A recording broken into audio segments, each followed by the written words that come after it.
नमस्कार, स्वागत है आपका यूटी पॉडकास्ट शो के इस एपिसोड में। आज जो हमारे गेस्ट हैं वो एक लेगेसी से आते हैं और उससे ज़्यादा उस लेगेसी में रहते हुए हम्बल और जनता से कैसे जुड़े रहना है, उस परिपाटी को उन्होंने भरपूर निभाया है। उनके नाना देश के उपराष्ट्रपति रहे, पिताजी लंबे समय तक विधायक रहे, वर्तमान में वो भी भारतीय जनता पार्टी के प्रदेश पदाधिकारी हैं। पर जब हम इंटरव्यू में आगे बढ़ेंगे तब आपको शायद महसूस नहीं होगा, आपको ऐसा लगेगा कि कोई अपना ही बात कर रहा है। आज हमारे साथ हैं अभिमन्यु सिंह राजवी, जो प्रदेश प्रवक्ता हैं। आपका स्वागत है। Thank you. कई वीडियो आपके सोशल मीडिया पर हैं और जितना मुझे आपके बारे में पता है, आपका जन्म सीएम हाउस में ही हुआ था। उसके आगे की कहानी, पढ़ाई कहाँ से, क्योंकि बहुत घूमना पड़ा, क्योंकि तो थोड़ा सा आप ही बताइए कि कहाँ से क्या चीज़ें। मैं ऑफकोर्स जैसा आपने बताया, जब जन्म हुआ तब बचपन पूरा सीएम हाउस में बीता और हम स्कूल जाते थे, लोहारू हाउस स्कूल, जहाँ जिसे आज प्ले हाउस कहते हैं। हम वहाँ जाते थे, लेकिन जाते जाते उस समय एक बहुत बड़ा आतंकवादी घटनाक्रम राजस्थान में हुआ, जिसे नवनीत सिंह कांदिया हत्याकांड कहते हैं। उसके कारण पूरा बचपन एकदम से बदल गया। स्कूल के क्लासरूम के अंदर भी जाके गनमैन बैठते थे। हम अगर स्पोर्ट्स खेलने जाते तो वहाँ भी जाते तो हमारे पीछे पीछे 4 गनमैन को जाना पड़ता था। अगर क्लास में होमवर्क नहीं करके गए तो गनमैन को पता चलता था, वो आके घर पे बताता था। तो वो पूरा एक तरीके से उस एक घटना ने पूरा बचपन बदल दिया। तो प्ले स्कूल के बाद में मैं एसएमएस स्कूल में पढ़ा, जयपुर में, महाराजा सवाई मान सिंह विद्यालय में। वहाँ मेरे सिस्टर भी वहीं पढ़ती थी, ब्रदर भी वहीं पढ़ते थे। और 2002 में जब नानो साहब उपराष्ट्रपति बने तो फिर हम दिल्ली उनके साथ शिफ्ट हुए और दिल्ली में संस्कृति स्कूल में अपनी स्कूलिंग मैंने पूरी करी। और उसके बाद में दिल्ली यूनिवर्सिटी में ही अंडर ग्रेजुएशन पोस्ट ग्रेजुएशन मैंने वहीं से करी। सर, बात करें तो राजनीति ही क्यों, राजनीति में आने का निर्णय क्यों आपने लिया, ये इस बारे में बताइए। क्योंकि आपके लिए संस्कृति स्कूल से आप बता रहे हैं, वहाँ से बहुत अच्छे ब्यूरोक्रेट्स निकलते हैं, बहुत ही डाइवर्स फील्ड के लोग निकलते हैं। वहाँ से आना और फिर एक आप इंटेलेक्चुअल जगह से आना और आप फिर राजस्थान की राजनीति जो जमीन से जुड़ी हुई है, उसको चुनने का फैसला कैसे? मैंने नहीं चुना, वो हो गया। राजनीति ने हमें चुन लिया, हमने नहीं चुना। जब स्कूल के बाद में जब कॉलेज में हम गए तो उस समय, और स्कूल में भी, सीनियर स्कूल के अंदर भी, ज़्यादातर समय मैंने स्कूल में और कॉलेज में कम और नानोसा के साथ में घूमने का मुझे बहुत ज़्यादा शौक़ था। और वो ऐसे उपराष्ट्रपति नहीं थे जो सिर्फ विदेश यात्राओं में जा रहे हैं, बड़े बड़े शहरों में जा रहे हैं। उनके साथ में गाँवों में, ढाणियों में, राजस्थान में और बाहर भी, नॉर्थ ईस्ट के अंदर, नॉर्थ ईस्ट के ऐसे क्षेत्रों में हम लोग गए जहाँ पे अब जाके शायद सड़कें बनी होंगी। उस समय सड़कें इसलिए बनी थी कि देश के उपराष्ट्रपति आ रहे हैं। उनके साथ में घूमना चालू किया, लोगों से इंटरेक्शन चालू किया। और जैसा आपको मैंने बताया कि एक बहुत बड़ा सर्कल हमारा कभी फ्रेंड सर्कल या सोशल सर्कल नहीं बन पाया, सिक्योरिटी रीजंस के कारण बहुत ज़्यादा कमियां रहती थी। मतलब उस वजह से हमारे कोई दोस्त भी थे तो वही दोस्त थे जो नानोसा के दोस्तों के ग्रैंड चिल्ड्रन थे, उनके, या हमारे पेरेंट्स के दोस्त थे, उनके बच्चे थे, वही दोस्त बने। और फिर एक सर्कल अपने आप बनता गया कि कब राजनीति में हम आ गए हमें खुद को पता नहीं चला। राजनीति जब आप देखते हैं खुद को, तो वो कौन सा मौका था जब आपको लगा कि यार अब तो ये करना ही पड़ेगा, अब हम वापस नहीं लौट सकते या कोई दूसरी फील्ड की तरफ नहीं जा सकते? क्योंकि कई लोग, कई राजस्थान के परिवार की जो लेगेसियां हैं, उनके कई लोग दूसरी फील्ड में चले गए। आप लगातार एक्टिव हैं, तो वो क्या चीज़ है जो आपको एक्टिव रखती है, वो क्या चीज़ है जो आपको मोटिवेट करती है कि यार इस फील्ड में रहना है, लोगों के साथ जुड़े रहना है? देखिए, आपके दोनों सवालों के जवाब मैं आपको देता हूँ। पहला जो आपने पूछा कि कब डिसाइड किया कि अब कोई दूसरी फील्ड नहीं जा सकते, जो पॉइंट ऑफ नो रिटर्न कहते हैं, वह अब कोई वापसी नहीं है। जब राजनीति में शुरुआती कदम रखने के बाद एक चीज़ नोटिस करी कि किस तरह से उस समय के कुछ राजनेता ये प्रयास कर रहे थे कि भैरव सिंह जी शेखावत का नामो निशान राजस्थान की हिस्ट्री से हम मिटा दें। तो कहीं ना कहीं ऐसा लगा कि वो पॉइंट ऐसा था कि हमने डिसाइड किया नहीं, ये तो हम नहीं होने देंगे। उस समय इतनी समझ भी नहीं थी, हमें ये नहीं पता था कि कोई मिटा पाएगा नहीं, कोई कोशिश कर ले तो भी ऐसा लगता था कि नहीं नहीं, हमने अगर राजनीति छोड़ दी तो ये लोग तो नामो निशान मिटा देंगे। तो वो एक पॉइंट था जब हमने इसके अंदर अपने आप को पूरी तरह से समावेश खुद का राजनीति में कर लिया। और फिर जब बात आती है कि अनसक्सेसफुल होने के बावजूद, क्योंकि राजनीतिक तौर पे आप देखें तो मैं ये मानता हूँ कि मेरा जीवन को बहुत सक्सेसफुल नहीं है जो भी मेरे पिछले 15 साल राजनीति में है। मैं ये मानता हूँ कि जब कहीं जाते हैं, निकलते हैं, जो लोगों का स्नेह मिलता है, बीजेपी कार्यालय भी जाता हूँ, तो ऐसा जो एक किसी पद पर ना होते हुए, किसी सम्मानजनक दायित्व या सम्मानजनक प्रतिष्ठा पे नहीं होते हुए भी आपको जो प्यार मिलता है साधारण कार्यकर्ताओं का, पार्टी कार्यालय के कर्मचारियों का भी, जो पार्टी कार्यालय के बाहर चाय की थड़ी वाले हैं, वो भी अगर देख लें, अच्छा बना आप आए हुए, रुको स्पेशल चाय बना के ला रहा हूँ, ये प्यार एक अपने आप में बहुत बड़ी मोटिवेशन है। और वो भी पूरे राजस्थान में। राजस्थान अपने आप में एक छोटा भारत है। आप गंगानगर जाते हो तो आपको लगता है आप यार पंजाब में आए हुए हो। आप डूंगरपुर बांसवाड़ा जाते हो तो ऐसा लगता है कि हम गुजरात में। आप धौलपुर भरतपुर जाएंगे तो हमें उत्तर प्रदेश की एक फीलिंग आती है। जैसलमेर, बाड़मेर, बीकानेर में लगता है हम हैं कहाँ पे। तो ये ऐसी जगह, ऐसा राजस्थान है, उसमें हर कोने पे जब आपको प्यार मिलता है, आप कभी आके यहाँ देखेंगे कि एक ही समय में अलग अलग जिलों के लोग आए हुए हैं, वो बैठे हुए हैं, तो उनसे ये अपने आप में बहुत बड़ा मोटिवेशन लगता है कि यार सही है, नहीं जा सकते ये भी सही है, और जाने का मन भी नहीं करता और कहीं जाने का। ये वीडियो तो जरिया है, आपसे मेरा बहुत लंबे समय से हम जुड़े हुए हैं। जो डायलेक्ट्स हैं, मतलब जो बोलियां हैं राजस्थान में बदलती हैं, उसकी जो पहचान आपको है उसके बारे में थोड़ा बताइए, क्योंकि जितना बारीकी से आपको पता है कि कौन जैसे जैसे इलाका बदलता है वैसे वैसे जैसे बोली बदलती है, उसी तरीके से मैंने देखा है अभिमन्यु सिंह राजवी की भी बोली बदलती है। उन्हें पता है कि किस इलाके में किस तरीके से, तो ये फर्क कैसे कैसे आता है और किस इलाके में ये बोली ज्यादा बदल जाती है या अमूमन? एक्चुअली राजस्थान को हम देखें तो ये राज्य तो अभी 70-75 साल पहले बना है, नहीं तो 22 छोटे रजवाड़े थे, और उन रजवाड़ों की एक अपनी लैंग्वेज थी, उनका अपना कल्चर था, उनका अपना साफा था, अपनी जातिगत समीकरण थे, और हर रजवाड़े की लैंग्वेज अलग थी, डायलेक्ट अलग थी। अब हमारे बचपन में मेरे सबसे ज़्यादा खास दोस्त हुआ करते थे आरएसी के जवान, क्योंकि सिक्योरिटी के कारण आरएसी वालों के साथ ही हम रहते थे। घर डर के मारे कोई पेरेंट्स अपने बच्चों को हमारे घर नहीं भेजते थे, और फ्रेंड्स के बर्थडे पे हम इसलिए नहीं जा पाते कि इसको बुलाओगे पीछे 20 पुलिस वाले आएंगे, उनका भी व्यवस्था करनी पड़ती है, तो कोई बुलाता भी नहीं था ज़्यादा। तो इस वजह से आरएसी वालों के साथ हम रहते हैं, उन्हीं के साथ क्रिकेट खेलते। पीछे मुख्यमंत्री निवास में पीछे, अब तो पता नहीं है नहीं है, आरएसी वालों का एक बहुत बढ़िया प्लेग्राउंड भी हुआ करता था, जिसमें वॉलीबॉल खेलते थे वो लोग, बैडमिंटन खेलते थे, उनके साथ में मैं खेलता था। और आरएसी के अंदर हर एरिया के लोग होते हैं, तो उनकी सबकी अलग अलग भाषा होती थी। तो जो शुरुआती 10 साल लाइफ के थे उसमें मैंने उन लोगों के साथ में ही रहा, तो उनकी सबकी भाषा सुनते रहते और उनकी जैसे बोलते, और वही कहीं ना कहीं दिमाग में वो डेवलपमेंट आ गया, वो चीज़ें समझ में आने लगी, वो जगह बना ली उसने अपनी। फिर जब राजस्थान में घूमना चालू किया तब रियलाइज़ किया कि सही में यहाँ पे भाषा बहुत अलग है, और बाकी लोग कंफ्यूज हो जाते हैं कहीं भी जाके, लेकिन मुझे कंफ्यूजन नहीं होता, क्योंकि वो भाषा मैंने बचपन में बहुत सुनी हुई होती है, तो बात समझ में आने लगी। फिर कोशिश करता कि उनसे उसी भाषा में जवाब दूं, और उसमें बहुत ज़्यादा डिफ़िकल्टी नहीं महसूस हुई। और मेरा घर है अपने आप में, तो हमारे नानोसा प्रॉपर शेखावाटी की भाषा बोलते थे, एंड हमारे नानी साहब मारवाड़ के थे, तो वो जोधपुर की मारवाड़ी जो शेखावाटी से बिल्कुल अलग है, वो बोलती थीं। और हमारा जो paternal side of the family है वो बीकानेर से है, और बीकानेर की भाषा भी अपने आप में बिल्कुल अलग थी। लेकिन हम रहते थे जयपुर में, जहाँ पे ढूंढाड़ी होती थी, तो ये 5-6 भाषाओं में तो मास्टरी हो गई। और फिर बाद में धीरे धीरे उसको एक्सपैंड करते करते मेवाड़ी, जैसे मैं तो मेरी शुरू में थोड़ी कमज़ोर थी, फिर धीरे धीरे पता नहीं क्यों मेवाड़ी भी मुझे बहुत ज़्यादा अच्छी लगने लगी, और उसके बाद में फिर सारे डायलेक्ट्स अपने आप आ गए। संस्कृति स्कूल के अगर फ्रेंड्स मिलते हैं तो वो क्या कहते होंगे कि वो रिलेट कर पाते? पहचानने से मना कर देते उन्हें लगता है ये है कौन यार, ये वो नहीं है। एक्चुअली संस्कृति स्कूल में जब मैं जयपुर से दिल्ली गया तो ऐसा लगा कि हम कोई दूसरी दुनिया में आ गए। एसएमएस में हमारे को बहुत ज़्यादा संस्कार सिखाए जाते हैं, बहुत ज़्यादा, और उसका रीज़न पर्टिकुलरली थी महारानी गायत्री देवी। वो हमारे स्कूल के डायरेक्टर थे, पेट्रन थे, और वो खुद आते थे देखने के लिए कि बच्चों को किस तरह से पढ़ाया जा रहा है, क्या कराया जा रहा है। तो एक छोटा सा हमारे को सिखाया गया, कोई भी टीचर आती हैं अगर क्लास में तो हम लोग खड़े होते थे, और खड़े होके हाथ जोड़ के बोलते थे गुड मॉर्निंग मैम।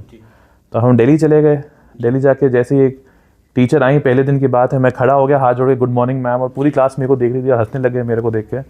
तो थोड़ा कल्चरल शॉक था, और एक शायद मेरी किस्मत अच्छी थी या मेरे घर के संस्कार थे, जिसकी वजह से नॉर्मली होता ये है कि स्टूडेंट अपने आप को उस नई परिस्थिति के हिसाब से अपने आप को चेंज कर लेता है। मैं वो चेंज नहीं लाया अपने अंदर, और इस वजह से मैं आई थिंक बच गया, मैं सर्वाइव कर पाया इस फील्ड में भी। और वापस जब हम घर आए, ये पूरा दिल्ली की चकाचौंध वाली ज़िंदगी देख के वापस जब जयपुर आए, राजस्थान आए, तो हमें उस कुछ वापस दिक्कत नहीं हुई, हमें वो शिफ्टिंग के अंदर या ऐसा नहीं लगा यार हम कहाँ जा रहे हैं। और संस्कृति स्कूल में अभी मेरे फ्रेंड्स हैं, ज़्यादातर ब्यूरोक्रेट्स हैं, उनके वो लोग कई जगह लग चुके हैं, पोस्टिंग्स उनकी हो चुकी हैं। और मैं जब अपने सोशल मीडिया पोस्ट डालता हूँ कोई धरने पे बैठे हुए कुछ करते हुए, तो वो कई बार फ़ोन कर देते हैं कि भाई तू आ जा, 2 दिन हमारे पास रुक जा, तेरे को बहुत दिन हो गए सड़कों पे धरने देते हुए। मैं आपका सोशल मीडिया स्क्रॉल कर रहा था और हमारी कई यात्राएं भी रही हैं सरिस्का के लिए। सरिस्का कितना नज़दीक है आपके दिल के? क्यों है उसकी कहानी मैं चाहता हूँ कि आप दर्शकों को बताएं, क्योंकि बहुत लोग आपके सोशल मीडिया पोस्ट देखते हैं, सरिस्का को लेकर आप इतने वोकल नहीं रहते, थोड़ा कम ही पोस्ट करते हैं। सरिस्का दिल के इतना नज़दीक क्यों है उसका एक रीज़न है और बहुत प्यारी कहानी है इसके पीछे। गर्मी की छुट्टियां होती थी और सब लोग कहीं ना कहीं जाते थे घूमने के लिए, और आपके साथ भी हुआ होगा कि जब हम वापस स्कूल आते तो हमें बोलते थे एक ऐसे लिखो या एक प्रोजेक्ट बनाओ कि आपने छुट्टियों में क्या किया। I think probably 3rd class की बात होगी, छुट्टियां थी, और ये वो समय है जब हम नानोसा के साथ रहते थे। फादर उस समय चित्तौड़गढ़ से एमएलए थे और बीजेपी के प्रदेश महामंत्री थे, बीकानेर संभाग के इंचार्ज थे। तो वो महीने में 15 दिन रहते चित्तौड़ और 10 दिन रहते वो बीकानेर संभाग में, और घर पे 4-5 दिन महीने में रहते थे। नानोसा मुख्यमंत्री थे तो उनके पास समय ही नहीं था। तो हमारे लिए गर्मी की छुट्टियों का मतलब था बीकानेर जाना, 15-20 दिन दादोसा दादीसा के साथ रहना और वापस आ जाना। तो अब जब 3rd के दौरान 3rd क्लास में जब मैं था, हम लोग वहाँ गए और एक ऐसे वैसे लिखने के लिए जब बोला उन्होंने, हम कहीं गए नहीं छुट्टी पे, मैं रोने लग गया बहुत ज़ोर से, क्लास में रोने लग गया।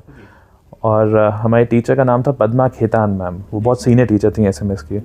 उन्होंने तुरंत जैसे ही मैं रोना चालू हुआ वो उठा के ले गए हमारे को प्रिंसिपल मैम के पास में। प्रिंसिपल मैम ने घर पे फ़ोन करके घर भेज दिया, क्योंकि ये थोड़ा सा एक वो सिंड्रोम रहता है कि यार यहाँ रोएगा पता नहीं अपने माथे को आ जाएगा, इसको रवाना करो। घर गया तो हमारे नानी सा घर पे थे और मैं उनके सामने बुरी तरह रोया, बहुत बुरी तरह, 1 घंटे तक रोता रहा। मेरे को शर्म आ रही है, मेरे दोस्त कहाँ से घूम के आ गए, मैं कहीं नहीं गया, मैं यहीं कहीं रहा, मैं वो। तो नानी सा को वो इतना ज़्यादा हमें पसंद करती थी कि क्या ही बोले। वो मुझे उठा के ले गई नानोसा के पास में, उस समय मीटिंग चल रही थी। उन्होंने नानोसा को कह दिया आपकी मीटिंगें होती रहेंगी, ज़िंदगी भर आपने मीटिंगें करी हैं, बच्चों को घुमा के लाना पड़ेगा आपको। एंड अब आप ये सोच लीजिए, राजस्थान के मुख्यमंत्री को मीटिंग के बीच में उनकी वाइफ ने डांट के कहा बच्चों को घुमाओ। तो वो हंसे थोड़ी देर, और कोई होता तो नाराज़ हो जाता, वो थोड़ी देर हंसे। उसके बाद में उन्होंने कहा अच्छा ठीक है चलो तुम्हारे को सरिस्का घुमा के लाता हूँ। और सरिस्का में उस समय मुझे नहीं पता था, लेकिन बीजेपी की राष्ट्रीय कार्यकारिणी बैठक हो रही थी। अच्छा। इसलिए उन्होंने लगा मेरे दोनों काम हो जाएंगे, इनको भी घुमा दूंगा और राष्ट्रीय कार्यकारिणी की बैठक की तैयारी भी देख लूँगा। वो पधारे और वो हमारी पहली फैमिली हॉलीडे थी जो मुझे याद है। और फिर उसके बाद में उन्होंने हर साल हमारे को सिर्फ कैसे भी करके वो 2 दिन 3 दिन का समय निकालते और सरिस्का लेके जाते। और इस वजह से सरिस्का इकलौता हॉलीडे डेस्टिनेशन हमारे लिए बन गया। और उसमें भी शेखावत साहब को, नानोसा को वाइल्ड लाइफ का बहुत ज़्यादा शौक था। वो शायद उस शौक को कभी वो समय नहीं दे पाए, लेकिन उन्हें शौक बहुत था। तो जब हम लोग उनके साथ सफारी पे जाते तो इतना हमें इतना चाव से घुमाते, वो बिल्कुल धोती कुर्ता के ऊपर बाइनोकुलर्स और हैट वगैरह लगा के प्रॉपर वाइल्ड लाइफ की तरह बैठ के हमें ये देखो ये हाइना है, ये फलाना है, ये वो है, ये भालू है, वो उन्होंने दिखाना चालू किया। इस वजह से एक अपने अंदर एक बचपन की कोई सबसे सुंदर यादें हैं तो उनमें मेरे लिए वो सरिस्का वाली ट्रिप्स हैं जो उनके साथ में मेरी होती थी। तो इस वजह से सरिस्का से बहुत लगाव हो गया। अभी भी जब कभी राजनीतिक क्षेत्र में हमेशा आपको थोड़ा स्ट्रेस होगा, अगर लगेगा यार क्या कर रहे हैं, क्यों इस माथाफोड़ी में, तो जब भी ऐसा टाइम आता है तो मैं चुपचाप सरिस्का निकल जाता हूँ 2 दिन 3 दिन के लिए। वहाँ पे वही सफारीज़ में जाता हूँ, वहाँ वही पुराने एरियाज़ को देखता हूँ, घूमता हूँ, और मेरा इतना मैं मानता हूँ मैं रिचार्ज होकर वहाँ से आ जाता हूँ, फिर वापस इस फील्ड में लग जाते हैं। मैंने कोशिश करी है अभी तक कि इसको एक कन्वर्सेशन ही रखें, पर थोड़ा सा कंट्रोवर्शियल हो सकता है। रणथंभौर की वजह से सरिस्का के साथ नाइंसाफी हुई है, ऐसा आपको लगता है या? हाँ हुई है। रणथंभौर बेसिकली बहुत लकी रहा। रणथंभौर के अंदर एक नो डाउट बहुत ज़्यादा सुंदर फॉरेस्ट है और रणथंभौर के अंदर टाइगर्स की संख्या ज़्यादा है। वहाँ साइटिंग ज़्यादा होती है, तो अपने आप वहाँ पे ब्रांड्स गए, होटल लॉबीज़ बन गई, सब कुछ बन गया। सरिस्का में वैसे भी टाइगर कम थे, फिर साइटिंग्स तो बिल्कुल बंद हो गई थी। फिर ऑफिसर्स जो सरिस्का में आते थे वो ऐसे आते थे कि यार बस आने के बाद देखते कब मेरा ट्रांसफ़र हो, कब मैं छोड़ के जाऊँ। तो उन लोगों ने कभी वहाँ उस जगह को इतना जैसा कर सकते थे वैसा नहीं किया। रीसेंट पास्ट में कुछ बहुत अच्छे ऑफिसर्स वहाँ पे आए, उन लोगों ने कोशिश की कि यार टाइगर्स की साइटिंग टूरिस्ट को होनी चाहिए। दिल्ली से रास्ते सरिस्का के ठीक हो गए और होटल्स आ गई, इस वजह से अब चेंज वहाँ आ रहा है। तो नो डाउट कोई कंपैरिजन होता है तो रणथंभौर में साइटिंग ज़्यादा आसान है, तो लोग वहाँ ज़्यादा जाना पसंद करते हैं। और हम जैसे कुछ लोग हैं, मुझे सरिस्का की साइटिंग इसलिए पसंद है कि रणथंभौर में जब हम जाते हैं साइटिंग करने, टाइगर दिख भी रहा होता है तो चारों तरफ हमारे को दिखता है कोई ना कोई जानकार आ चुका है जिप्सी में बैठे बैठे, तो पहले उनको खमागणी, hello how you, good evening, ये वो करते रहते हैं, जितने में टाइगर निकल जाता है। 20-20, 30-30 जिप्सियाँ टाइगर के पीछे आ जाती हैं। सरिस्का में अभी तक जब आप टाइगर देख रहे हैं मुश्किल से 2-4 जिप्सीज ही आती हैं, तो आप एक फीलिंग रहती है कि अभी हम जंगल में हैं, किसी जू में नहीं है। वो चीज़ मुझे ज़्यादा पसंद है। और अभी तो मंत्री भी वहीं के हैं, अलवर के, तो उससे भी फर्क पड़ रहा है शायद। मैं अभी मिला, माननीय भूपेंद्र यादव जी से भी मिला, क्योंकि हमारे सेंट्रल फॉरेस्ट मिनिस्टर भी अलवर के हैं और राजस्थान के फॉरेस्ट मिनिस्टर भी अलवर के हैं। तो मैं भूपेंद्र यादव साहब से मिला और मैंने उनको सरिस्का के बारे में कुछ डिस्कशन किया। उन्होंने जो बताया है, अगर वो सब काम हो जाते हैं तो सरिस्का तो बिल्कुल चेंज हो जाएगा। और उन्होंने बड़े इंटरेस्ट के साथ में बताया, मतलब ऐसा नहीं था कि जैसे अभी आपके मेरे बीच में कॉन्वर्सेशन चल रहा है वैसे वो कॉन्वर्सेशन था। और वो पूछ भी रहे थे कि यार वहाँ पे और क्या है, उधर कैसा है, साइटिंग क्यों कम होती है। तो बहुत इंक्विजिटिव थे और बहुत उन्होंने अच्छे प्लान्स बताए हैं। और भूपेंद्र यादव साहब और संजय शर्मा साहब, अब अगर सरिस्का का भला नहीं होगा तो कभी नहीं हो सकता, जब हमारे दोनों मिनिस्टर्स ही यहीं के अलवर के हैं। अब जैसे आपकी गाड़ी राजस्थान के एक कोने से दूसरे कोने पर पहुंचती है, वैसे ही अलवर से अपन चलते हैं बीकानेर। बीकानेर में नागनेचा माता का मंदिर है। आप माता के उपासक हैं और मैं देखता रहता हूँ आपके सोशल मीडिया पे, तो वो आपकी कुल देवी हैं या नागनेचा माता से आपका लगाव जुड़ाव इतना? नागनेचा माता हमारे कुलदेवी हैं और करणी माता जिनका मंदिर वहाँ पे है, उनका हमारे वंश से, हमारे पीढ़ियों से जुड़ाव ये रहा है कि जब हमारे फोरफादर राव बीका, जिन्होंने बीकानेर बसाया था, वो अपने फादर से कोई बात करके कुछ डिस्प्यूट हो गया, उनका राज छोड़ के निकल के आ गया कि मैं तो खुद का देश बसा लूँगा, और आने के बाद रियलाइज़ करा देश बसाऊँगा कहाँ पे। तो वो करणी माता के पास गए और जाके उन्होंने अपना बात बताई कि मेरे पास में कुछ है नहीं, मैं बोल कर आ गया हूँ। और उन्होंने, करणी माता ने उन्हें आशीर्वाद भी दिया और बाद में उन्हें एक पॉलिटिकल गाइड की तरह उन्हें गाइड किया। ये एक सिर्फ देवी स्वरूप आशीर्वाद दे के चमत्कार से उन्होंने राज्य बसाया ऐसा नहीं है, एक पॉलिटिकल गाइड बनी। आप देखें कि आज भी जाट और राजपूत को साथ में बैठाने के लिए आदमी को पता नहीं क्या क्या करना पड़ता है। उन्होंने उस समय जाट और राजपूतों के बीच में एकता कराई, अलायंस कराया, भाटियों से युद्ध चल रहा था उसको बंद कराया, और किस तरह से आप ऐसे करो, इसके साथ अलायंस करो, आपकी वो एक शादी यहाँ करनी पड़ेगी इनकी बेटी से, और आपको इनसे मित्रता रखनी पड़ेगी। ऐसे करते करते एक पूरा राज्य, वो भी 10 साल 15 साल के अंदर एक बड़ा सारा राज्य बनाना। तो मैं करणी माता को अपनी इष्ट भी मानता हूँ और एट द सेम टाइम उनको मैं एक अपना पॉलिटिकल गाइड भी मानता हूँ, गुरु भी मानता हूँ, कि राजनीतिक गुरु हैं जो आज आई थिंक किसी के पास में ऐसे राजनीतिक गुरु नहीं होंगे जितना जैसे हमारे को पीढ़ियों पहले मिल गए थे। बिल्कुल बिल्कुल। और करणी माता का जो मंदिर है वो तो अपने आप में भव्य है और उसकी शक्तियाँ और महिमा तो पूरी दुनिया ही जानती है, और आप लगातार वहाँ जाते रहते हैं। बिल्कुल। आपका शायद जो स्टे है वो भी नागनेचा माता मंदिर जो बीकानेर उसके आसपास ही कहीं है? मेरा घर वहाँ पे है। अच्छा जी, वहाँ पे हमारा घर है। तो आपने मतलब घर भी वहीं बनाया जहाँ माता का? जी हमने नहीं बनाया, जैसे आपको बोला ना राजनीति ने अपने आप हमें कर लिया, वैसे ही माता जी ने अपने आप हमारे को ज़मीन वहीं दिलवाई, हमारे खुद के घर के पास, खुद के मंदिर के पास में, और वहीं घर बन गया। बीकानेर एक ऐसा शहर है जो मजाक में बोलते हैं कि वहाँ अगर सुबह नाश्ता बनता है तो घंटे 2 घंटे में ख़त्म हो जाता है। लोग बहुत ज़्यादा पसंद करते हैं और पार्टी की राजनीति बहुत चलती है वहाँ। तो आप बीकानेर जाते रहते हैं, तो आपको क्या लगता है कि किस तरीके की राजनीति है? राजस्थान में हर जगह की राजनीति अलग है, जयपुर की राजनीति बिल्कुल ही अलग है। बीकानेर की राजनीति में क्या फ़र्क है? बीकानेर की राजनीति बहुत संतुष्टि वाली राजनीति है। अच्छा। और इसीलिए कहीं ना कहीं लगता है कि बीकानेर उतना आगे नहीं बढ़ पाया जितना उसे बढ़ना चाहिए था। जहाँ के लोग संतुष्ट होते हैं वहाँ पे फिर नेताओं को भी बड़ा अच्छा लगता है, चलो ये संतोषी जीव हैं, राजी हो जाएंगे, अपने को ज़्यादा करना नहीं पड़ेगा। आप देखिए जब राजस्थान आज़ाद हुआ था तब बीकानेर सबसे डेवलप्ड एरिया था महाराजा गंगा सिंह जी के कारण, वहाँ हॉस्पिटल्स थे, कॉलेजेस थे, स्कूल्स थे, कैनाल्स थे, सब कुछ था वहाँ पे। एयरपोर्ट था, रेलवे स्टेशन कनेक्टिविटी थी, जब बाकी जगहों पे ऐसा कुछ नहीं था। उस समय जो बीकानेर था, राजस्थान का सबसे विकसित क्षेत्र था, वो आज वहीं अटका हुआ पड़ा है। इसका कारण कहीं ना कहीं मैं मानता हूँ, जैसे मेवाड़ में आप देखें तो दो दो मुख्यमंत्री मेवाड़ ने दिए, हमारे मोहनलाल जी सुखाड़िया साहब, उनके बाद में हरदेव जी जोशी रहे, और इवन शिवचरण जी माथुर भीलवाड़ा से रहे, वो भी मेवाड़ में ही काउंट होगा। अगर आप हाड़ौती की बात करें तो वसुंधरा जी वहाँ से झालावाड़ से आती हुई मुख्यमंत्री रही। शेखावत साहब भी 2 बार मुख्यमंत्री बने, तब छबड़ा से विधायक थे। मारवाड़ में देखें तो गहलोत साहब रहे, अशोक गहलोत साहब 15 साल मुख्यमंत्री रहे। उनके अलावा जयनारायण जी व्यास मुख्यमंत्री रहे। तो हर जगह के मुख्यमंत्री आए, हर जगह बहुत बड़े लीडर्स आए, उन्होंने उस जगह को बदला, भयंकर डेवलपमेंट उस एरिया में कराया। अब दिक्कत ये आती है कि बीकानेर साइड में ना तो इस प्रदेश लेवल तक के नेतृत्व बीकानेर को मिल पाया, और शायद कारण भी ये था कि वहाँ के जनता बहुत अच्छे लोग हैं, बहुत संतुष्ट हैं। आप उनका लोग कहते हैं साहब गुड़ मत दो, गुड़ की सी बात कर लो, हम राजी हो जाएंगे। आप हमें एक काम करो मत करो, थोड़ा मीठा बोल दो, हम राजी हो जाएंगे।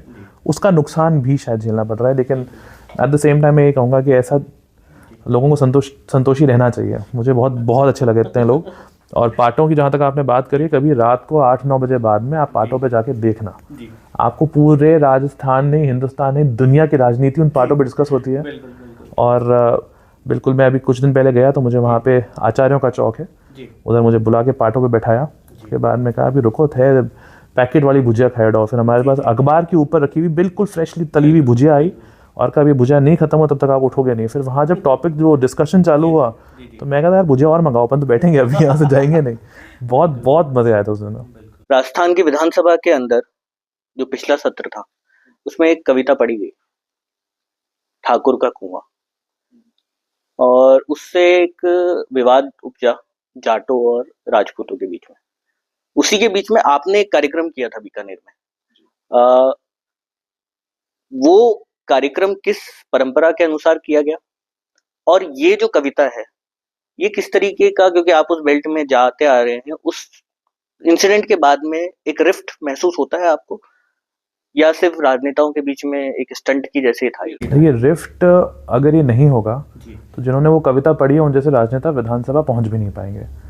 तो वो लोग उस ऐसे रिफ्ट बनाने में और उनको उन खाइयों को और गहरा करने में ही उनकी राजनीतिक उनका समझ है, और उसी में उनका जीवन यापन भी होगा।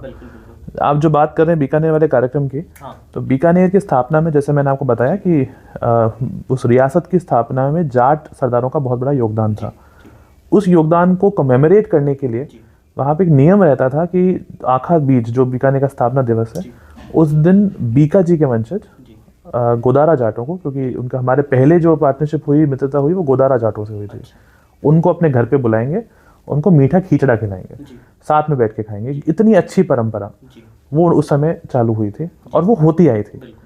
बस स्वतंत्रता के बाद में परंपराएं जिस तरह से टूट रही थी, लोकतंत्र आने के बाद वो एक परंपरा भी टूटी और फिर लड़ाइयाँ चालू हुई बहुत बुरी तरह से। खैर, मैं मानता हूँ राजपूत जाट रिफ्ट का कैपिटल तो नागौर था, अभी भी नागौर है, और शेखावाटी भी उसमें आया हुआ था, बीकानेर बचा हुआ था। कहीं ना कहीं अब महसूस हो रहा है वो भी अब उस वहाँ पे भी ये जहर फैलता जा रहा है। तो हमने एक प्रयास किया कि उसको वापस चालू करें। इतनी अच्छी परंपरा की एक स्पेसिफिक दिन तो हम लोग आप अपन साथ में बैठ के एक जाजम पे बैठेंगे और खाएंगे, तो उसको हमने प्रयास किया चालू करने का।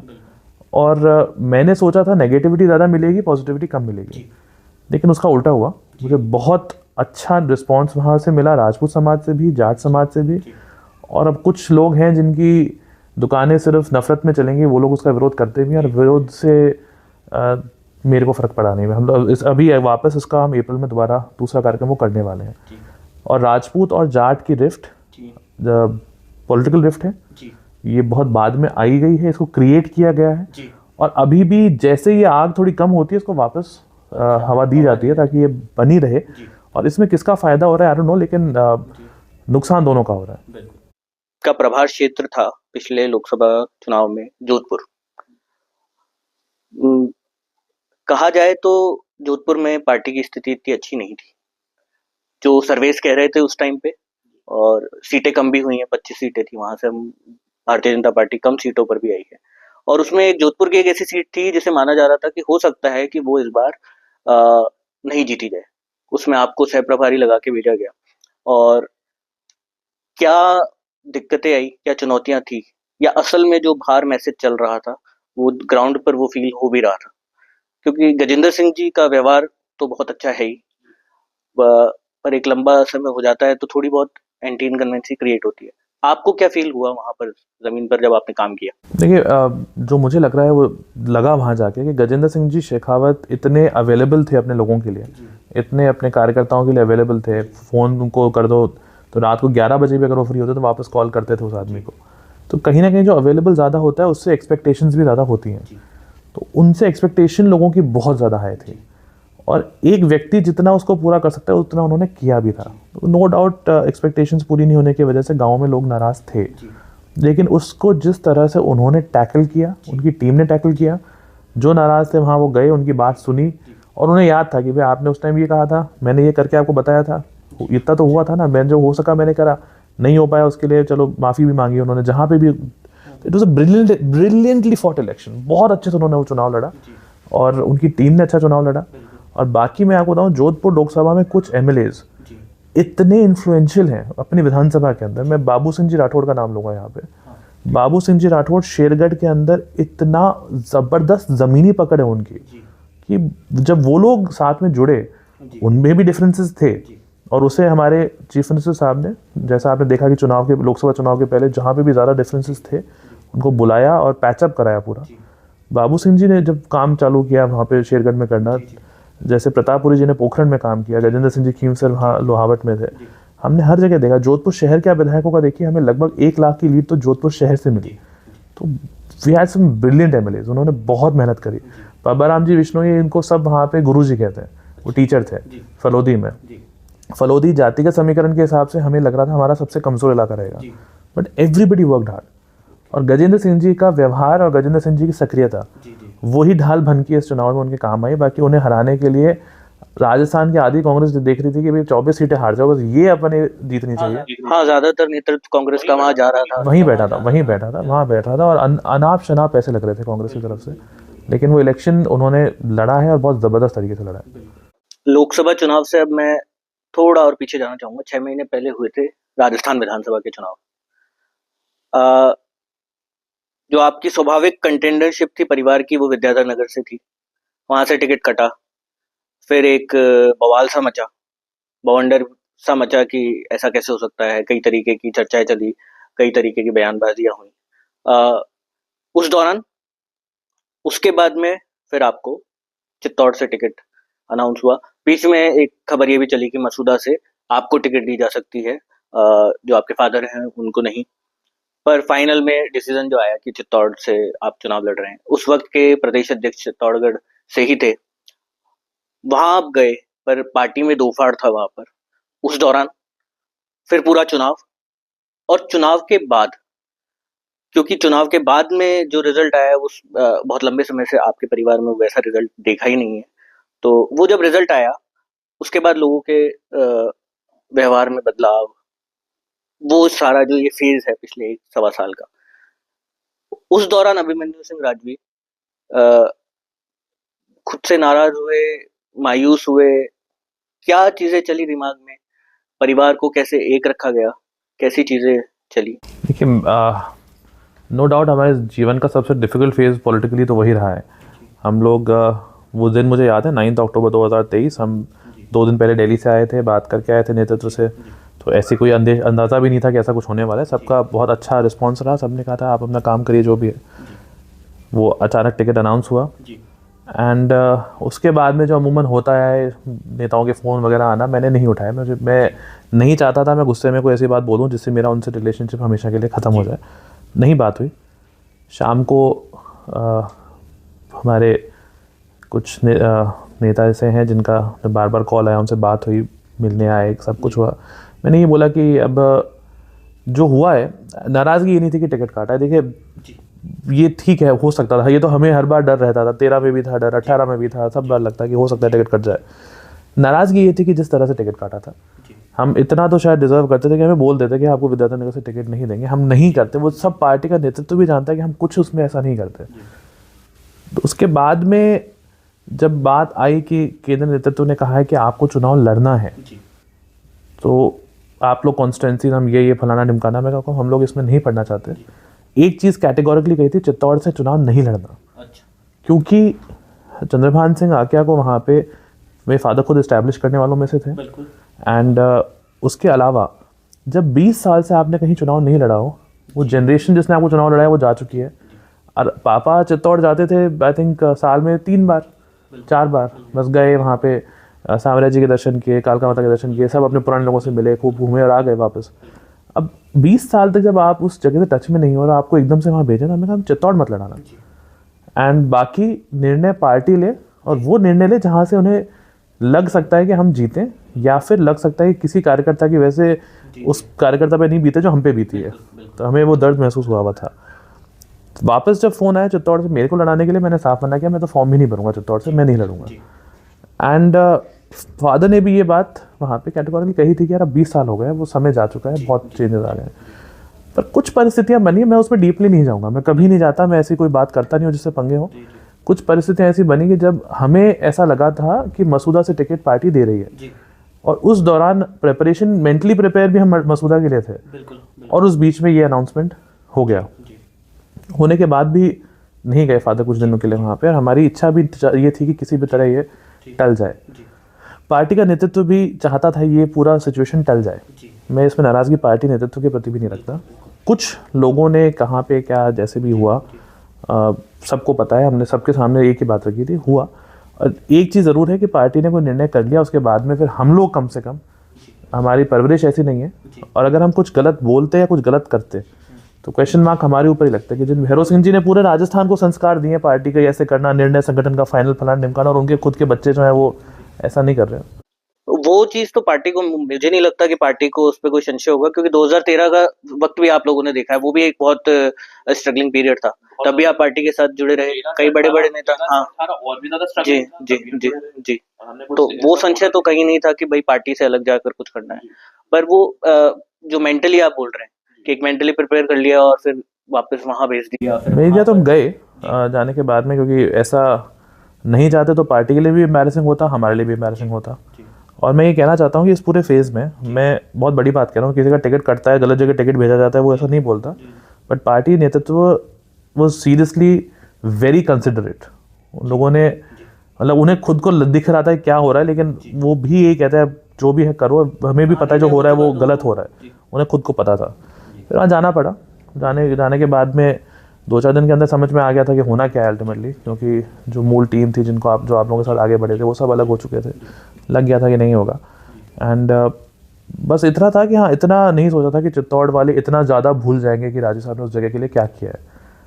तो ये चुनाव नहीं जीतना इतनी बड़ी बात नहीं होती, लेकिन जो मार्जिन थी, जो वोट्स आए थे, वो एक कहीं ना कहीं ये ज़रूर लगा कि बहुत ही ज़्यादा, जिस आदमी को चित्तौड़ में लोग कहते थे कि इनके पहले हमारे गांव में सड़कें नहीं थी, इनके पहले हमारे यहाँ पे कोई डिलीवरी करानी होती थी तो बिस्तरों पे उठा के, चारपाई पे उठा के लेके जाना पड़ता था, जहाँ पे लाइटें नहीं थी, पहली बार लाइट नरपत सिंह राजवी के समय आई, हॉस्पिटल उनके समय आए। तो जब ऐसा जिस आदमी के बारे में सुना था, जिनको वो जाते तो देखने के लिए गाँव में 400-400 आदमी आते थे, तो वहाँ पे इस तरह का रिजल्ट देखा तो बड़ा मायूसी ये ज़रूर हुई कि ठीक है, संभावना थी कि हम चुनाव हारेंगे, लेकिन इतने कम वोट से हमें बहुत ज़्यादा दुख हुआ, और विश्वासघात नहीं कहूँगा, लेकिन ये कहूँगा कि बहुत लेट डाउन फील किया हमने वहाँ से। अब बात आई आपकी लोगों के परिवर्तन की, उसके बाद का जो जी, वो तो देखिए हम बचपन से इसके लिए ट्रीटेड है, हमारे को पता है, हमें ट्रेन करा हुआ है। ये जो सीजनल फ्रूट्स हैं, आम है, ये गर्मी में ही आएगा, तुम तैयार है ना। जब तुम एकदम से पावर में आओगे, जब नारोसा सीएम होंगे, उपराष्ट्रपति होंगे, तब चीज़ें अलग होंगी। जब वो पावर में नहीं होंगे तब चीज़ें और कम हो जाएंगी। जब वो नहीं रहे नानोसा तो और कम हो गई। तो हम उससे बहुत ज़्यादा फ़र्क पड़ता नहीं है, लेकिन फिर भी मैं तो जब चुनाव हार के हम लोग आए जयपुर में, उसके 2nd या 3rd डे मेरे एक बहुत अजीज़ भाई थे, सुखदेव सिंह गोगामेड़ी, उनकी हत्या हो गई। और उनकी हत्या होने के बाद में मेरा प्लान पूरा था, मैं सोच रहा था भी इस बार पहली बार अपन कहीं यूरोप घूम के आएंगे, लंबा ट्रिप करेंगे वगैरह, और लेकिन वहाँ गया, अनफॉर्चुनेट एपिसोड, बहुत अनफॉर्चुनेट एपिसोड था। मैं उनके पास गया, उनके परिवार के पास में, फिर उसके बाद में वापस ट्रैवलिंग चालू हो गई, और लगा ही नहीं कि हम कोई चुनाव उनाव हारे हैं, कुछ हुआ है, सब गाड़ी अपने आप चलती रही। राजनीति में दोस्त होते हैं? आप बहुत लकी हो तो, बहुत लकी हो तो। और असली दोस्त राजनीति में ज़्यादातर आपके विरोधी पार्टी में आपको मिल जाएंगे, आपकी पार्टी में बहुत कम मिलेंगे। राजस्थान के अंदर भी अभी प्रदेश में नेतृत्व चेंज होगा, कई चीजें और चेंज होंगी, अभी टीम बनना बाकी है, राष्ट्रीय अध्यक्ष का नाम चल रहा है, कई चीजें। तो अभिमन्यु सिंह राजवी क्या प्रयास कर रहे हैं, कि क्या सोच रहे हैं खुद के बारे में कि अभी ये होना चाहिए, मतलब अभी तो ये मिले, या फिर? जब शिवराज सिंह जी चौहान को मुख्यमंत्री नहीं बनाया गया, उनकी जगह मोहन यादव जी को मुख्यमंत्री बनाया, और शिवराज सिंह जी से किसी ने पूछा कि आप दिल्ली नहीं गए, आपने विरोध नहीं किया, आपने कुछ कहा नहीं, तो उन्होंने कहा कि यार अब मुझे खुद के लिए जाके कुछ मांगना पड़े उससे अच्छा मैं मर जाना मुझे स्वीकार है। तो पार्टी के अंदर डेडिकेशन और पार्टी के समर्पण, पार्टी के निर्णय के प्रति आपका जो एक चाहे वो निर्णय आपके विरोध में भी आए तो भी आप उसको किस तरह डील करते हैं, वो सब अग्नि परीक्षाएं मैं दे चुका हूँ। और इसके बाद मुझे नहीं लगता कि अगर मैं कहीं जाके नेतृत्व से कहूँ, मेरे में वो क्षमता भी नहीं है। मैं आपके लिए या किसी और के लिए जाके तो हमारे नेताओं से लड़ भी सकता हूँ, क्योंकि मेरा अधिकार है, मैं जाके उनसे बात भी करता हूँ, लड़ता भी हूँ अपने लोगों के लिए। खुद के लिए मांगना ना मेरे को कभी आया है और ना हमें कभी करना पड़ा है। तो बिना मांगे जो मिल जाएगा वो हमारे लिए काफ़ी है, मांगने पे जो मिलेगा वो हमें चाहिए भी नहीं। आपको क्या लगता है कि अभिमन्यु सिंह राजवी पे धीरे धीरे करके एक टैग लगने लगा है कि वो राजपूतों के नेता हैं, और आप कितना रिलेट करते हैं इस बात से? देखिए, कुछ एपिसोड्स ऐसे होते हैं जहाँ पे आपके समाज के ऊपर एक बहुत बड़ा हमला होता है। जैसे आप ब्राह्मण हैं, तो आप जब देखते हैं जेएनयू में जो नारे लगते थे, तो एक अंदर कहीं ना कहीं अंतरात्मा हमारी कचोटती है। तो अभी लेटेस्ट जैसे हुआ, एक छतरी, एक जो बूंदी के राजा थे उनकी छतरी को तोड़ दिया गया। वहाँ पे गांव वाले उनकी पूजा करते थे, लेकिन उस पूरे मंदिर को तोड़ के तहस नहस करके फेंक दिया। पूरा राजपूत समाज वहाँ पे उद्वेलित हुआ, हम भी उद्वेलित हुए, हमने भी उस बात की लड़ाई लड़ी, और जो नेतृत्व है उन तक भी बात पहुँचाएगी। इससे आपको भी नुकसान है, पार्टी को भी नुकसान है, इसको अपने को टैकल करना चाहिए। वो टैकल हो भी गया। तो हाँ, मैं अगर राजपूतों के ऊपर कुछ ऐसी चीज़ होती है जो मुझे लगता है सही नहीं है, तो मैं नहीं रुकता हूँ ये सोच के कि मेरा इसमें पॉलिटिकल बेनिफिट है या नुकसान है। और एट द सेम टाइम अगर मुझे लगता है कि राजपूत समाज की जो बात है वो गलत है, तो मैं उसमें भी पक्ष नहीं लेता हूँ, मैं अपने पार्टी के साथ साथ खड़ा होता हूँ। अभी एक प्रकरण हुआ था जिसमें अर्जुन राम मेघवाल जी ने मीरा जी के बारे में कोई उन्होंने बात कही, तो हमने भी उसका विरोध भी किया। मैं कहा ये गलत है। एट द सेम टाइम ये कहा कि अर्जुन राम जी एक संजीदा आदमी है, वो ऐसी चीज़ नहीं कह सकते, कुछ ना कुछ उनसे गलती हुई है और हम उनसे भी बात करेंगे। नेक्स्ट डे अर्जुन राम जी ने उसके लिए क्षमा मांगी, उन्होंने कहा मैं मानता हूँ ये गलत चीज़ थी। तो मैंने कहा देखिए, मैंने ये संजीदा व्यक्ति है, अब इनको हमें ज़्यादा परेशान नहीं करना चाहिए। तो हमारे राजपूत भाई उससे भी नाराज़ हुए। तो मेरे साथ हो ये रहा है, पार्टी को लगता है मैं थोड़ा सा राजपूत नेता, राजपूतों का पक्ष ज़्यादा लेता हूँ, और राजपूत भाई लोग मुझे भाजपूत बोलते हैं। वो कहते हैं आप भाजपा के पूत हो, राजपूत नहीं हो। तो ठीक है, दोनों टैग से मैं बड़ा खुश हूँ। ठीक है। वो इसलिए भी कहा होगा उन्होंने क्योंकि जो मीराबाई का परिवार है वो भी भाजपा से जुड़ा हुआ है, उनकी तरफ से कोई स्टेटमेंट आया नहीं, अभिमन्यु सिंह राजवी ने झंडा उठाया उस पर। स्टेटमेंट तो आप देख लें कि किसी के लिए नहीं आता। महाराणा प्रताप की मूर्ति को एक बार पाँव में किसी ने रख दिया था, तो वहाँ पे कंट्रोवर्सी आई, तो उसमें तो उदयपुर राज परिवार ने कुछ नहीं बोला, हम बोले। एक एपिसोड हुआ जिसमें हमारे भाजपा के विधायक ने कांग्रेस के स्वर्गवासी विधायक को के बारे में कहा वो तो दारूड़ा था या जो भी था। हमने कहा नहीं ये गलत है, और हमने पार्टी के अंदर भी बोला है गलत है, ये हमारे संस्कार ही नहीं है, तो हम तो इसका विरोध करेंगे चाहे उसमें कोई राजी हो या नाराज हो। और ये सबको करना चाहिए। मुझे तो बीजेपी वालों ने कभी नहीं देखा कि बीजेपी नेतृत्व ने अपने समाज की बात रखने के लिए हमें टोका हो। बाकी वो मुझे टोकते भी खूब हैं, जब उन्हें लगता है कि यार तू क्या कर रहे हो। जैसे मैं मान लीजिए 2-4 मीटिंग अटेंड नहीं करी तो फ़ोन आ जाता है, भैया आ जाओ, बड़े नेता नहीं बनना आपको, आ जाओ मीटिंग में। कहीं कुछ गलत बात बोलते हैं तो भी बोल देते हैं। समाज के बारे में, अपने समाज का पक्ष लेने पर बीजेपी ने कभी हमें कभी मना नहीं किया। मैं 2-3 चीजें नोटिस कर रहा था जिनके बारे में एक माहौल और हवा बनाया गया है। उसमें से एक चीज ये है, मैंने ये देखा लंबे समय तक आपके पिताजी विद्याधर नगर से विधायक थे। कोई भी कार्यक्रम हुआ, आप कार्यकर्ताओं के साथ अंतिम जो सीट होती थी उस पर बैठते थे, जबकि आग्रह ये रहता था कि भाई आप विधायक पुत्र हैं। तो आपको ऐसा नहीं लगता कि आपके जो ज्यादा चाहने वाले हैं, विरोधी तो मैं नहीं कहूंगा, ज्यादा चाहने वाले हैं, उन्होंने एक माहौल ऐसा अपने आप में बना दिया, जबकि असल में तो चीजें कुछ दूसरी थी। आपने कभी ओनरशिप नहीं ली उस चीज की, आपने हमेशा खुद को एक कार्यकर्ता माना। तो कभी नहीं लगता कि यार कोई ये भी जाकर बताता वो सब तो बता दिया जो हुआ ही नहीं। देखिए एक्चुअली जब राजनीति में अंदर आए ना, जब हम फील्ड में की राजनीति नहीं करते थे, जब हम सिर्फ देखते थे बड़े बड़े नेताओं को घूमते हुए उनके पीछे जाते थे, तो हमें लगता था यार फील्ड में ये बंदा बड़ा पावरफुल होगा, ये कार्यालय में बहुत बैठता है, ये बहुत बंदा दमदार है, ये तो देखो जब बीजेपी ऑफिस आओ तो ये दिखता है। फिर बाद में जब फील्ड में गए तो पता चला उनके पास में नीचे कुछ नहीं है। एक अपने मारवाड़ी में कहा था ना कि कोई पुदीनों को नहीं, वो था। तो बेसिकली कुछ लोग ऐसे होते हैं जो सिर्फ चुगली चाटी कर सकते हैं, वो जाके वहाँ कार्यालय में बोल देंगे साहब ऐसा हुआ, फलाना हुआ, ढिमकाना हुआ, ये हुआ, वो हुआ। और जो सीजन्ड पॉलिटिशियंस हैं वो उन चुगलखोरों को ज़्यादा सीरियसली लेते भी नहीं है।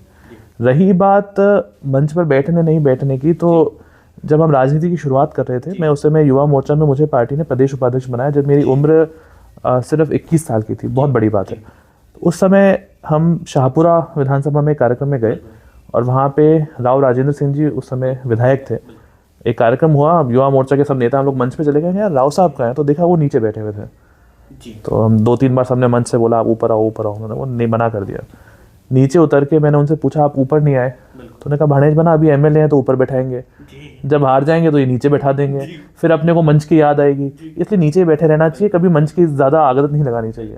वो बात मुझे बड़ी अच्छी लगी। तो उसके बाद में मैंने कोशिश ये करी कि जितना हो सके मंच पे नहीं बैठूं, चाहे विद्याधर नगर हो या कहीं और हो। तो पार्टी कार्यालय में भी जाते हैं तो अभी प्रदेश पदाधिकारियों को मंच पे बैठाने की एक प्रथा है, मैं आराम से नीचे बैठता हूँ। फिर किसी ने पूछा ऊपर क्यों नहीं जा रहे, मैं कहा यार ऊपर मैं सबसे छोटा आदमी होऊंगा, यहाँ पे देखो तुम लोगों के बीच में मैं थोड़ा सा सीनियर हूँ, तो मैं यहाँ ज़्यादा इज्जत मिल रही है यहाँ पे। आपने राव साहब का जिक्र किया, एक बहुत छोटा सा 1 मिनट का ही लूंगा। उनका जो बयान था वो बहुत मायनों में बहुत लोगों को सीखने के लिए है कि पार्टी मेरी माँ है और मैं अपनी माँ के खिलाफ चुनाव नहीं लड़ सकता। बहुत बड़ी बात उन्होंने कही, सीखने के लिए बहुत बड़ी बात है। और जिस दिन टिकट कटा, मैं आपको, क्योंकि हमारे कोई एक्सपीरियंस नहीं था, पहली बार अभी हुआ 2023 में, जिस दिन किसी व्यक्ति का टिकट उसकी कॉन्स्टिट्यूंसी से कटता है और ऐसे आदमी को मिल जाए जिसका वहाँ पे कोई विशेष सोचा नहीं था कि ये मिले, इनको मिलेगा, कोई प्रयास कर रहे हो या कंपटीशन हो, वो नहीं हो, वो कार्यकर्ता भी नहीं थे पार्टी के, वो एक जन आंदोलन चला रहे थे। और फिर वो तो उस टाइम पे आदमी की मेंटालिटी कैसी हो जाती है, वो मैं मानता हूँ ट्रांस में चला जाता है, मतलब वो आधा दिमाग काम कर रहा होता है, आधा आपका दिमाग काम नहीं कर रहा होता। उस समय पे जो पेशेंस रख ले वो आदमी का बहुत बड़ा कैरेक्टर होता है। तो मैं उसलिए राव राजेंद्र सिंह जी की भी प्रशंसा इसमें करूंगा। कहीं ना कहीं हमारे प्रदेश अध्यक्ष मदन राठौड़ जी के साथ में ये घटना 3 बार हो गई है। 2003 में जब बीना काग जी के सामने किसी की हिम्मत नहीं होती थी खड़ा हो जाए बीजेपी वाला कोई जाके, तो उस समय मदन जी आए और मदन जी का आपको बता दूं टिकट मदन जी को नहीं मिल रहा था। जिनको टिकट दिया पार्टी ने वो सुमेरपुर छोड़ के भाग गए। इट्स अ फैक्ट, आप चाहे तो किसी से भी पूछ लीजिएगा। मदन जी को मजबूरी में गया, कोई है ही नहीं, फॉर्म भरो जाके, उन्होंने फॉर्म भरा और वो चुनाव जीते, बिना काग जी को हराए, जो बहुत बड़ी नेता थी, ग्लैमरस नेता थी, उनको हरा के आए और 5 साल बाद में टिकट उनका कट गया। फिर 2000 वो चुपचाप रहे। 2013 में वो 45,000 वोटों से जीते, बहुत बड़ी मार्जिन है 45,000 वोट उस कॉन्स्टिट्यूंसी में जहाँ बीजेपी मुश्किल से 1 आधे बार जीती हो, वहां वो जीते, सचेतक बने, मुख्य सचेतक बने, फिर टिकट कट गया। तो उन्होंने भी कहीं ना कहीं पार्टी के आदेशों को बड़े शांति से माना। और आज हम देख रहे हैं, आप प्रवेश वर्मा का देखिए ना, उनका मेंबर ऑफ पार्लियामेंट से टिकट काट दिया, लोगों को लगा पता नहीं क्या होगा क्या नहीं होगा। तो बीजेपी का निर्णय जो मानता है वो निर्णय आपके विरुद्ध भी हो, लेकिन उस निर्णय को आपने माना है तो आपको ये पार्टी पुरस्कृत तो करेगी ही करेगी। ये हमने देख लिया, लेटेस्ट खूब एग्जाम्पल्स देखे हैं ऐसे। अब बात करते हैं आपकी पार्टी का। कहते हैं कि डिसीजन मेकर आपकी पार्टी के अंदर आपका प्रदेश और केंद्रीय नेतृत्व तो है, पर संघ का भी बड़ा अहम रोल रहता है। तो संघ से परिचय कब हुआ? हमारे लिए आरएसएस का मतलब ये होता था, संघ का कोई आदमी आ रहा है, उसका मतलब ये है कि जैसे अपने डाइनिंग टेबल होती है घर में, डाइनिंग टेबल में एक कुर्सी होती है जहाँ पे हेड ऑफ द फैमिली बैठता है, घर का मालिक जो होता है वो बैठता है। तो अगर नानोसा हेड ऑफ द फैमिली की टेबल पे नहीं, कुर्सी पे नहीं बैठ के साइड में बैठ रहे हैं, तो इसका मतलब है कि कोई संघ का प्रचारक भोजन पे आए हुए हैं।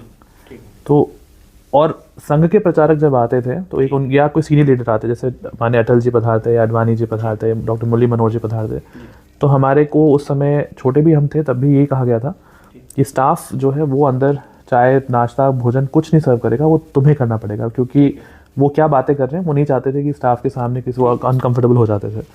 तो हम लोग उस समय ये काम करते थे। तो बड़े बड़े संघ के मतलब पूज्य सरसंघ चालक रज्जू भैया जी, पूज्य सुदर्शन जी, पूज्य भागवत जी, इन लोग का घर पे पधारना, और इनके अलावा बहुत वरिष्ठ जो संघ के लोग थे, राजस्थान की बात करूं तो सोहन सिंह जी, किशन भैया जी, लक्ष्मण सिंह जी, ये लोग वो संघ के बहुत बड़े राजस्थान के प्रचारक थे, क्षेत्र प्रचारक रहे। और वो लोग आते थे, उस समय हमारा ये ड्यूटी लगती थी, तो हमें उस इतना ही पता था। तो वो लोग आते थे एंड उस समय हम लोग उनको देखते थे, पता है भाई साहब है, हमें पता था भाई साहब वर्ड एक है। और संघ के बारे में जानना कब चालू हुआ आपको बताऊँ, 2000 के अंदर पूज्य सुदर्शन जी जयपुर आए थे और एक यहाँ पे पथ संचलन का कार्यक्रम हुआ। तो मैंने बताया मैं हमेशा नानोसा के पीछे पीछे घूमता रहता, वो जहाँ जाते वहाँ चला जाता। तो एक दिन वो आए गणवेश में और गाड़ी वाड़ी लगी, मैं भी आ गया। कहाँ जा रहे हो? मैं आपके साथ चलूँगा। तो नहीं ऐसे नहीं जा सकते संघ कार्यालय में, वहाँ पे संघ का कार्यक्रम है, गणवेश पहन के आओ। गणवेश है ही नहीं हमारे पास में। तो उस समय हमारे जो शॉर्ट्स हैं वो एक SMS स्कूल के अंदर वेंसडे के दिन आई थिंक वैसे शॉर्ट्स पहनने पड़ती थी एक दिन, तो वो शॉर्ट्स मिल गई, वाइट शर्ट था वो मिल गया। तो हमारा गणवेश तैयार हो गया, हम उनके साथ चले गए। कैमरा लेके मैं चला गया, वीडियो कैमरा लेके। और उस समय वीडियो कैमरा बड़े रेयर होते थे, तो मैं ले जाके पूरी शूटिंग करी गणवेश में। पहले तो रास्ते में हम लोग खड़े हुए, वहाँ पे पुष्प वर्षा करी, और उसके बाद में कार्यक्रम में गए तो लोगों ने फ़ोटोएँ खींची जम के, क्योंकि नानोसा गणवेश बहुत कम पहनते थे। तो उस समय वो दिन गणवेश में थे, तो उनकी फ़ोटोज़ खींची, अगले दिन अखबार में आई बड़ी सारी। तो अगले दिन सुबह मैं स्कूल जा रहा था, तैयार हो रहा था, तो उस समय किसी ने बुलाया, स्कूल नहीं जाना आज, क्योंकि पूज्य सुदर्शन जी ने अखबार में वो फ़ोटो देख के कहा कि भैरव सिंह जी तो ठीक है, इसको बुलाओ इस गणवेश वाला कैमरा लेके। एंड नानोसा लेके गए उनके पास में, और वो हमें लेके गए वहाँ पे सुदर्शन जी के पास में, और वो मेरा पहला एक इंट्रोडक्शन था। और वहाँ पे समझ में आया कि जैसे लक्ष्मण सिंह जी हैं, सोहन सिंह जी हैं, किशन भैया जी हैं, ये लोग कोई भाई साहब नहीं, ये लोग संघ के प्रचारक हैं। बिल्कुल। और ये ऐसे होते हैं। और उनके बाद में फिर कहीं ना कहीं इंटरेस्ट डेवलप हो गया। फिर इन लोगों से, ऐसे लोगों जब ये आते तो मैं ज़्यादा जाके उनके पास में बैठना चालू हुआ। आचार्य गिरिराज किशोर जी पधारते थे, तो वो आते तो हम बड़े भाग के उनके साथ में उनको देखने के लिए जाना, वो क्या बातें कर रहे हैं, उनके पास बैठना। फिर अपने आप धीरे धीरे संघ से जुड़ाव हो गया, संघ के बारे में पढ़ने लगे, संघ के बारे में हमें शाखाओं में तो मैं बहुत कम गया हूँ जी। एक वो बुक है राहुल रोशन की, the Sanghi who never went to a shakha, तो मैं उनमें से ही हूँ जी। लेकिन संघ कार्यालय में जाना, संघ के कार्य में लिप्त हो जाना, उसमें फिर जुड़ाव अपने आप चालू हुआ। हमारे जो वर्तमान में मुख्यमंत्री हैं वो पूर्वी राजस्थान से आते हैं, और आपके पास भी जिम्मेदारी रही पूर्वी राजस्थान की, सवाई माधोपुर और उधर की, और काम करने का भी मौका मिला ही होगा क्योंकि वो महामंत्री थे उस टाइम पे प्रदेश में। तो मुख्यमंत्री बनने के बाद और मुख्यमंत्री बनने से पहले क्या बदलाव नज़र आया, या अभी भी वैसे ही भाई साहब हैं? मैंने यही बोला कि आप एक दिन में भाई साहब से साहब बन गए जी, एक दिन के अंदर। हमें पहले क्या है, भजन लाल जी के फ़ोन से डर लगता था जी, वो महामंत्री थे और काम पार्टी का कोई भी होता तो उनका फ़ोन आता था जी। और जयपुर की सबसे बड़ी विधानसभा विद्याधर नगर है, उसको हम अगर संभालते थे तो उनका फ़ोन आना लाजमी था। बिल्कुल। और भजन लाल जी का फ़ोन आना, इसका मतलब क्लियर है कि कहीं ना कहीं अपने को 1000, 1500, 2000 आदमी इकट्ठे करके जाना है, धरना है, प्रदर्शन है, लटकाने वगैरह। तो उनके फ़ोन से डर लगता था, और उठाते मैं कहा भाई साहब क्या आदेश है। बिल्कुल। तो वो उनसे एक्चुअली उन्होंने पार्टी का काम बहुत ज़्यादा किया, और इतने नीचे स्तर तक किया है उन्होंने जी। अभी जब मैं जोधपुर था तब मैंने नोटिस किया, जब वो आए मीटिंग लेने, तो मंच पर से उन्होंने नाम लेना चालू किया, 1 2 3 4 5 6 जो कार्यकर्ता बैठे थे उनका जी। तो ये भी मैं मानता हूँ अपने आप में बड़ी बात है। मुख्यमंत्री को कार्यकर्ता सब जानते हैं, पर कार्यकर्ताओं को मुख्यमंत्री जानता है, that's a very good news. और परिवर्तन की जहाँ तक बात है, तो मुख्यमंत्री निवास में जाने के बाद में परिवर्तन आना लाजमी है एक व्यक्ति में जी, और वो एक पॉजिटिव परिवर्तन है जी। क्योंकि आज आपकी कलम 7 करोड़ 7.5 करोड़ राजस्थानियों के भविष्य को तय करती है। बिल्कुल। तो एक वो परिवर्तन उनमें आया है। मैं देखता हूँ कि उनमें कॉन्फिडेंस बहुत बढ़ा है जी, और जो विषय की जानकारियाँ थी, समझ थी, वो बढ़ी है जी। ब्यूरोक्रेसी को टैकल करना वो जान गए हैं। बिल्कुल। अब नेचुरली एक सबसे बड़ा ही काम राजनीति में यही है, मुख्यमंत्री कुर्सी के लिए, और वो कर रहे हैं। अब जहाँ तक ये बात है कि सीएम सरकार नहीं चला रहे, ब्यूरोक्रेसी चला रही है, फलाना ढिमकाना, मैं तो बचपन से ही सुनता आया हूँ जी जी। शेखावत साहब सरकार नहीं चलाते, एमएल मेहता साहब चलाते हैं, सुनील अरोड़ा साहब चलाते हैं, वसुंधरा जी सरकार नहीं चलाती, तन्मय कुमार जी चलाते हैं, गहलोत साहब सरकार नहीं चलाते, श्रीमद पांडे साहब चलाते हैं, अभी लेटेस्ट राका साहब चलाते हैं। तो ये तो एक किरदार चेंज हो गया, लाइन सेम रहेगी। बाकी 1 साल में उन्होंने जितना अपने अंदर परिवर्तन लाया, जो कुछ सीखे हैं वो जी जी, वो कहीं ना कहीं बहुत अच्छी बात है। लेकिन फ्यूचर के लिए, राजस्थान के भविष्य के लिए एक मैं इसे बहुत अच्छा साइन मानता हूँ। ये पॉडकास्ट अब तक तो अभिमन्यु सिंह राजवी जो भाजपा के नेता हैं उनसे उनके साथ था। अब जो आखिर के कुछ जो चंद मिनट रहेंगे, मेरा एक बहुत फेवरेट किस्सा है इनके साथ में। जब भी हम बैठे हैं सर, ST6 एक टाइगर हुआ करता था और हमारी बहुत साइटिंग हुई है, हम जब भी सर इसका गए हैं आपने के साथ में।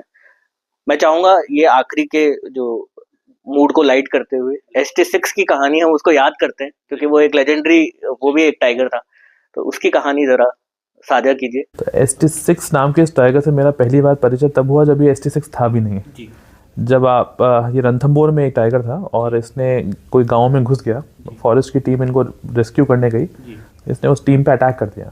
अच्छा। और उस टीम में एक बहुत फेमस फॉरेस्ट ऑफिसर रहे दौलत सिंह जी। जी। और दौलत सिंह जी के ऊपर इसने इतना बुरा हमला किया कि दौलत सिंह जी ऑलमोस्ट डाइड।